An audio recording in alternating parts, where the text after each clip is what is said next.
And a very good morning to you from the TT Grandstand. Hope you're well out there this morning. 1 hour delay, unfortunately, due to obviously the weather that's been in over the last 24 hours. It just seems to have been non-stop this week. So there's a new schedule, I believe, there. There is. Roads around the TT course now going to close at 10:30. There's going to be that practice lap at 11:10. And this is for the Classic TT Superbikes Junior Senior Max Grand Prix bikes. Don't worry about that. And the lightweights as well. All newcomers, that's going to be one lap. That's at 11:10.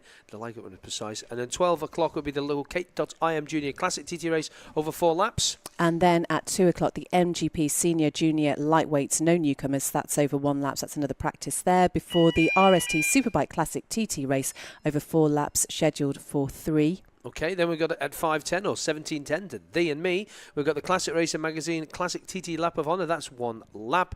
Then the Manx Grand Prix Newcomers Race, 4 laps. That's going to be at 6:15. And then road scheduled to open around the course no later than 8:10. So we knew it was going to be a movable feast this morning, looking out the window as we were driving in. But it's such a shame, isn't it? You're just like, oh, come on, Cloud. Doing your head in, isn't it?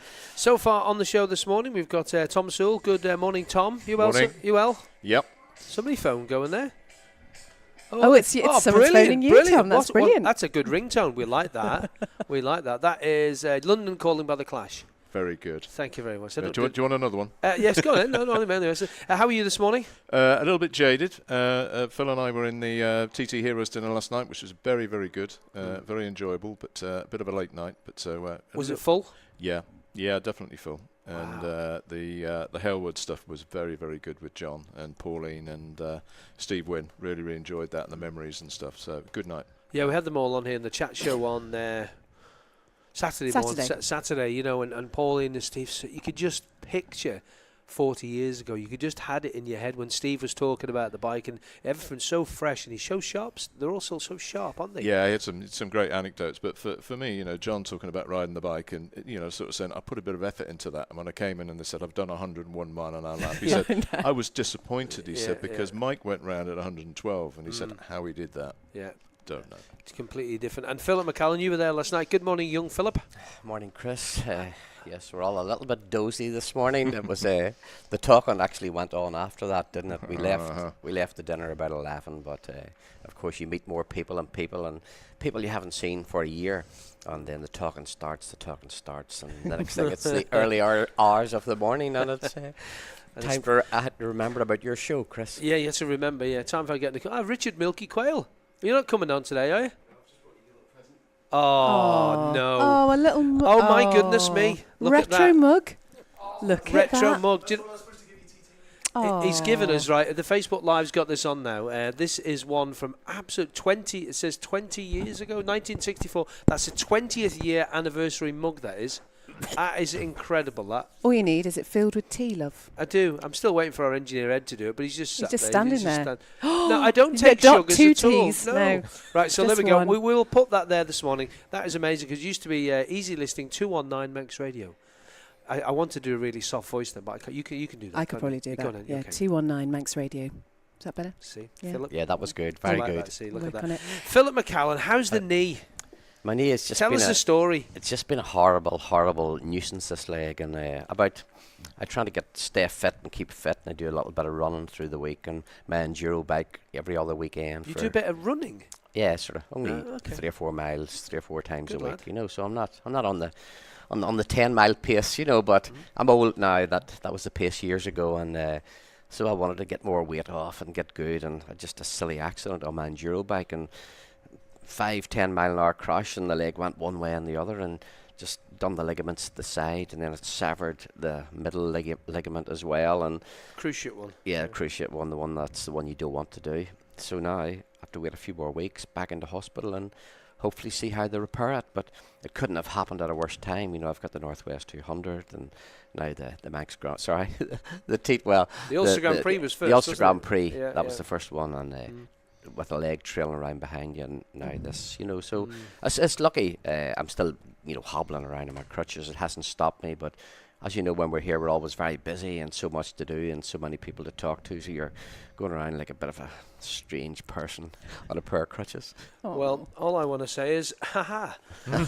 So many people. You poor lad. When he turned up at the Ulster Grand Prix paddock, everyone's going, What have you fell off? Because that was like the normal thing. But that's a big injury. That cruciate ligament injury. I mean, that is a big injury to have. Yeah, and as you get older, it gets a little bit more worrying, you know, because I don't want to be sort of trailing this leg behind me for the next 20 or 30 years, you know, now that I'm sort of 50 plus. Oh. And it's but no, I believe I'm with a good team of people in the Royal Hospital in Belfast, and hopefully they can do something. I think they call it a knee restructuring if it has to happen, and it's a big operation, so let's hope that all goes good. But to be honest, you don't, until something like this happens, you don't appreciate what it's like. Like the leg can just sort of wobble around where it wants to because there's nothing holding it. You should have broke it. If you'd have broke it, that would have been far better, because ligaments, and I know that from personal experience as well, a lot of people do, ligaments are the worst damn thing to try and fix, because you think, oh, I've got it, oh, no, and you have to start again. You have to be so careful. I've had a big lecture from a doctor, don't worry, and it's, you know, I've had many injuries, you know, and, you know, sort of bionic man, they built me back up again, and, you know, 4 weeks later you're recovering from a broken shoulder, broken arm, broken leg, whatever, and off you go again. But the tissues and the muscles still there, but they call these injuries, I think, soft tissue injuries, and they're the worst because you don't know when they're getting better, and you can't rush it. It takes time and time and time, and sort of every year you get over 30, it's another week, you know. So, all right, Phil. I've got a little question for you, Philip. Okay, right. Relate to this. If you were about 20, 22, 23, and you did that, and you had a race tomorrow, and you did that, you would want to be racing your motorbike, wouldn't you? Yeah, you would. You would want to be. And lucky I'm a bit older now, so I understand that injury. Whereas back then, you didn't understand any injury. It was just get on that bike and go, you know. And but to be honest, for people like yourself who's had injuries like ankles and knees and ligament trouble, you just can't do anything. No. You know, I've got a nice cage on it now, we'll call it, and a brace, and it's great because that keeps my leg from wobbling sideways and lets me swivel forward and backwards. It's a lateral, and it's the medial. It's medial ligaments, and the other one, and I can't remember what they're called, so because your knee kind of does that. Anyway, back to Dr. Phil later on. And Tom, let's talk to you about what do you come over to the Classic TT? What do you do while you're here? I've been coming every year since the start, and you know, a lot of people have sort of said to me that, you know, you should do something with RC30s when you come over here, and the story goes that a couple of years ago down in Port St Mary, myself and Brian Howell, who's just passed there, were having one drink too many. In the Albert, yeah, my local. As you do. Yeah. And we had this conversation which went along the lines of Steve Lee, who works for GTC Motorcycles down in Plymouth, has just restored a Morawaki VX7. So that's the RC30 engine sort of endurance bike. And haven't you, Brian, got in the multiple bits of RC30 in your shed? Got one of those as well. So the conversation went, well, that'd be quite interesting to bring those two along and do a parade lap. So then it was like, well, we need to get accepted for that. So how do we do that? How are we going to make the noise? And we started to think about RC30. But you know what? It's 30 years coming up. It's 30 years. Really 87 when the bike was launched, but we all remember it here from 88 because that's when it first started racing. So the idea evolved, and then John Paskett, who's down in the paddock there, is racing this afternoon on the RC30. So I said, what you need to do is you need to bring 30 bikes here for the RC30 30th anniversary. So it all sounded like that all hung together as a great idea, but then you got to go away and put the thing together. So we spent over a year now actually getting in touch with all the owners and finding bikes and making sure people who said they were going to restore them did restore them, and you know, here we are. We've got something like 32, 33 under the canvas over there, and you know, I just can't believe, you know, that we've actually managed to get here, and we've actually managed to get it together, and it's been a massive hit with everybody here.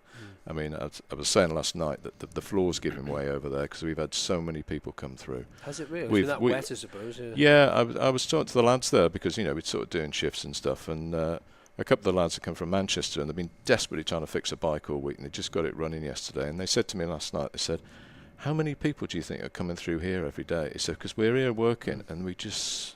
He said it's constant. He said you've probably got a couple of thousand people coming through here every day. Because that's the kind of bike that guys of my sort of age, you know, I know a few friends who've got one. As a mate of mine out in Peel bought one a couple of years ago, and you know, it was like a kid opening up a box of Lego in the morning. I finally managed to get one. Yeah. And Philip, you raced them. You know exactly how good a bike this was. And of course you did RC45, but the RC30, that sound, and even the little 400 version, the NC30. that I always wanted one of them. A, because it was short and I'm a shorty and I could touch the floor. I always stop laughing at me. I didn't laugh. I was just looking. Yeah, looking and laughing. Yeah. I always wanted one of the men's C30s, which obviously is the baby one, but the RC30, just that sound, Phil, that V4 sound. Yeah, they're absolutely beautiful. They were like really for everyone in the motorcycle world. That was like a dream. That was a dream bike. It was just unbelievable. The engineering, the V4, nothing like this existed anywhere. And there was your old now we'll call them the 4 cylinders and everything else, but this was just different. And we were talking last night, obviously, in the dinner about it, and Nick was talking and the rest of the boys, and it was in them days, it was the first bike you got on that done everything. There was all other bikes had to be altered, but this, the minute you rode this bike, it was just okay. And yes, of course, they were tweaked, and then there was factory parts and more parts, and they kept on developing. But this bike done everything. It turned easy, it was stable, and it was a great TT bike, as we know. And that kicked off in '88. Nick remembers all the stories and the results. He's got it all figured out, isn't he? Better than I do. Nick has it all. Nick has got an eidetic memory. Nick remembers everything. He can tell even probably what underpants he had on that. Yeah, he could. And I actually forgot. We were talking about wins on stage and RC30s, but no, my greatest win, as you know, was that 92 F1 race, because that was going to be the race of the world. Foggy and Hizzy was there in the Yamaha, the Norton, and I was there in the Honda. And as you know, the Honda, it was like by 92. It was sort of finished, really, the RC30. It wasn't really competitive anymore, but I hit it off in a good TT, and we won that F1 race. So that was still today, that was probably the most top feeling race that I've ever won. Was my first TT on the RC30. Beth's got some messages coming in, and also you can get in touch. We'll do the messages first. Yeah, lots of people getting in touch. We are Facebook streaming, so if you can all give a wave to the cameras there. Hello. Morning. Lots of people saying hello and giving thumbs up, which is nice.